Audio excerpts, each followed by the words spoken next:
Hi అండి. మేమైతే fruit షాప్‌కి వచ్చాము. అన్ని ఫ్రూట్స్ అన్నీ చాలా కాస్ట్ ఉన్నాయి. అయితే పిల్లలు ఉన్నప్పుడు ఏదో ఒక ఫ్రూట్ అయితే మనం డైలీ ఇస్తుండాలి కాబట్టి ఎంత కాస్ట్ ఉన్నా ఫ్రూట్స్ తీసుకోవాలి అనేసి మేము ఫ్రూట్స్ అయితే తీసుకున్నాము. తర్వాత జ్యూస్ షాప్‌కి వెళ్ళాము. ఇక్కడ వచ్చేసి జాను వాటర్ మిలన్ జ్యూస్ తాగుతుంది. సిప్ చేయడానికి చూస్తుంది కానీ పాపం అది రావట్లేదు. ఇంకా చిన్నపిల్ల కదా!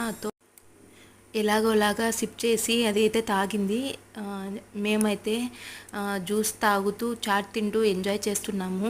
మేము ఎంజాయ్ చేస్తున్నాము. బట్ జాను చూడండి, అక్కడ వాటర్ క్యాన్ ఉంటే దాన్ని తొయ్యడానికి చూస్తుంది. చల్లగా జ్యూస్ తాగి ఇంటికి వచ్చేపాటికి మా ఏసీ కొంచెము కూలింగ్ అయితే తగ్గిపోయిందనేసి ఏసీ సర్వీసింగ్ చేయించాలనేసి మా హస్బెండ్ వచ్చేసి ఏసీ సర్వీసింగ్ వాళ్ళకి పిలిపించి ఏసీ అయితే రెడీ చేపిస్తున్నారు.